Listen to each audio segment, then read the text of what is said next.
People ascribe different names and forms to God. In fact, God is only one. He is beyond all names and forms. He takes on a name and form according to the wishes and aspirations of a particular devotee. When you contemplate on the form of Jesus and wish to see him in that form, he manifests before you as Jesus. Feet, eyes, head, mouth and ears pervading everything. He permeates the entire universe. God is present in every human being, nay in every living being. Devam Manusharupena, God is in the form of a human being. That is why human values are considered to be so sacred and important. It is not enough to simply have a human body. In keeping with the human form, one should also cultivate the human values of Satya, truth, Dharma, righteousness, Santi, peace, Prema, love and Ahimsa, non-violence. You should not tell a lie under any circumstances. If you adhere to truth, righteousness will follow. Where truth and righteousness go together, there peace will be. Where there is peace, there will be love too. There can be no place for violence when there is love. Unfortunately, today there is violence everywhere due to the absence of love among people. Whomsoever you come across these days, there is unrest and unrest. People perform japa, chanting of God's name, and tapa, penance to obtain peace, but there is no peace anywhere. Wherever you see, only pieces, pieces, and pieces. One has to develop love in order to get peace. First and foremost, one has to develop love. Love is God, God is love, truth is God, God is truth. Truth and love are the embodiments of divinity. Verily, though God is one, people ascribe different names like Rama, Krishna, Govinda, and Narayan to God. The different names and forms ascribed to God are the outcome of the imagination of poets and painters. For example, Ravi Verma portrayed God in different forms based upon his imagination. But God cannot be limited to a particular name and form. All names and forms are his, and he transcends them too. God is immanent in all living species including the human beings. The entire creation is the manifestation of divinity. God has no desires and aspirations. He is selfless. Everything in the outside world is the reaction, reflection, and resound of your inner being. This is a cloth showing a handkerchief. Strictly speaking, this is not a cloth. It is a bundle of threads. The threads woven together assumed the form of a cloth. Similarly, the thoughts and desires of a human being make the mind. They, in turn, express themselves in the form of speech. The words lead to actions through the sense organs. In the process, man entertains certain bad thoughts and feelings. Why did God give eyes to a human being? Only to see good. Similarly, the ears are meant to hear good things and the tongue to speak good words. The words you speak must always be sweet and soft and never harsh. Thus, you have to consider every limb and organ in the body given to you by God as sacred and make proper use of it. Such a sacred body has to be dedicated to God and none else. God gives you all that is necessary for your life's journey. You should therefore install God in the altar of your pure and sacred heart.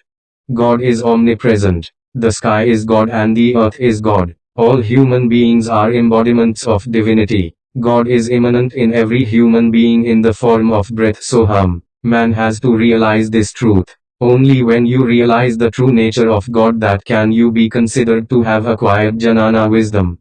Jnana is not mere bookish knowledge. Several educated people have acquired vast knowledge from textbooks, but who is a Jnani, realized soul in the real sense? Only the person who has realized, I am not the body, I am not the mind, I am God verily, is a real Jnani.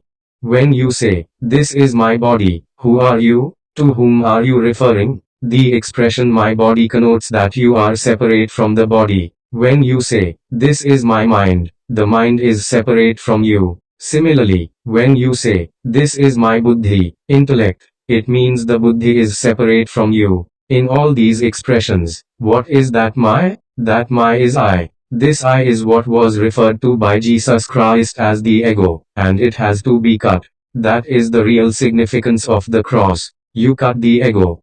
You are bound by two things, I and mine. That is the human bondage. If you can get released from these two bonds, what remains is you only. Now you are with the body. Suppose you have to leave the body tomorrow. At that time, who are you and where are you? You do not know. The body is like a dress, a robe. Once you get rid of attachment to this dress, your true nature will be apparent. The same truth has been explained in the phrase, the one you think you are, the one others think you are, and the one you really are. That is the true nature of a human being. When someone inquires who you are, you will answer, I am so and so. You will give your name. In fact, that name is given to you by your parents and not by God at the time of your birth.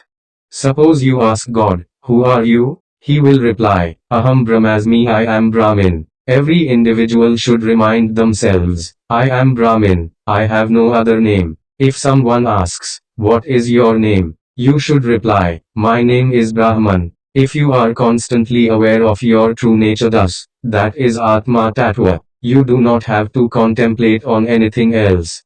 Whenever you come across a friend or acquaintance, you greet him with a namaskar. This implies that you are in fact paying obeisance to the divinity immanent in the individual. Hence, do not entertain the feeling of I. All these physical bodies are like the roles played in a drama. They change. The world itself is a cosmic drama. You must constantly remind yourself that you are playing your role in the cosmic drama and your real nature is that you are an embodiment of divine self Atma Srupa. You have any doubts in this regard? Swami inquired turning to the audience. If you are entertaining any doubts, you will be confused. Unfortunately, today one does not know about one's own true nature. How then can one know about God? Hence, first and foremost know thyself. Inquire into yourself. Who am I? Who am I? You will realize, I am Atma, I am Atma, I am Atma. If you forget this divine self, what remains is deep wine. Hence, you should become divine. Rama, Krishna, Govinda, etc. are only references to divinity in the common parlance. An individual is referred to by several names based upon the relationships at the physical level. One person refers to him saying, he is my son-in-law. Another says, he is my son. A third person says, he is my brother. Thus, one gets into bondage as the relationships increase. From where did this bondage emerge? It is all of your own making.